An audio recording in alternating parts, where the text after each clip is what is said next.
Welcome to Rad ET lab. আসসালামু আলাইকুম, আমি রিয়াদ। আমাদের আজকের টিউটোরিয়ালের বিষয় কিভাবে রেজিস্টরের কালার কোড দেখে এর মান নির্ণয় করা যায়। তাহলে চলুন শুরু করা যাক। প্রথমে আমরা এখানে নিয়ে নিয়েছি একটি রেজিস্টর এবং এই রেজিস্টরে দেখুন এই যে চারটি কালার ব্যান্ড আছে। তার মধ্যে প্রথম যে তিনটি কালার ব্যান্ড আছে, এই তিনটি কালার ব্যান্ড আসলে রেজিস্টরের মান নির্ণয় করে এবং এর শেষে যে ব্যান্ডটি আছে সেটা হচ্ছে টলারেন্স ব্যান্ড। এই ব্যান্ডটা সোনালী হলে 5%, রূপালী হলে 10%, কোনো কালার না থাকলে 20% হয়ে থাকে। তাহলে প্রথমে বাদামি, তারপরে লাল, তারপর কালো যদি নেই তাহলে এখানে রেজিস্টরের মান আসবে 12 ওহম। আবার যদি বাদামি, কালো, কমলা দেই তাহলে আসবে 10 কিলো ওহম। আর সোনালী থাকায় 5% টলারেন্স। তাহলে এই ক্যালকুলেশনটা আসলে কিভাবে হয় চলুন দেখে আসি।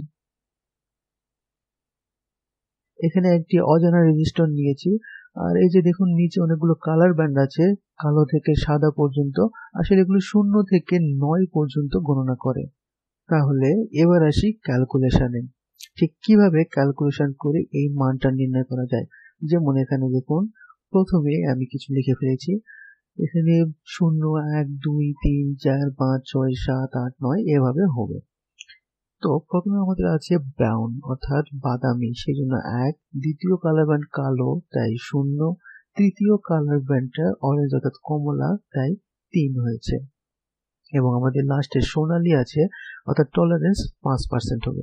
5% যোগ বা বিয়োগ হতে পারে, অর্থাৎ মোট রেজিস্ট্যান্স থেকে 5% যোগ বা বিয়োগ হবে। তাহলে এবার মূল ক্যালকুলেশনে আসা যাক।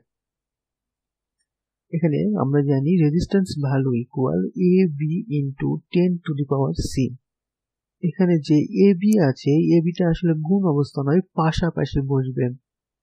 তাহলে মান বসালে আসবে 10 into 10 to the power 3 plus minus 5%। এটা যদি ক্যালকুলেশন করি তাহলে আসবে 10,000 ওহম। তার সাথে 5% টলারেন্স যোগ বা বিয়োগ হবে।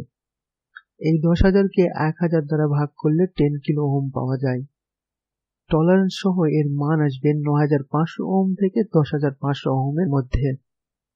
কালার ব্যান্ডের এই ক্যালকুলেশন মনে রাখার একটা খুবই সহজ উপায় আছে, যা দিয়ে আপনি যে কোনো রেজিস্টরের মান কালার কোড দেখে খুব সহজেই নির্ণয় করতে পারবেন। এটি খুবই সহজ একটি উপায়, আপনি খুব সহজেই এটি মনেও রাখতে পারবেন। এটি কা, বা, লা, ক, হ, স, নি, পে, ধু, সা, অর্থাৎ 0, 1, 2, 3, 4, 5, 6, 7, 8, 9 এভাবে এটা আপনি মনে রাখতে পারেন এবং এই সূত্রে আপনি যে কোনো রেজিস্টরের মান নির্ণয় করতে পারবেন। টিউটোরিয়ালটি যদি ভালো লেগে থাকে তাহলে please like, share and subscribe করবেন। Thanks for watching.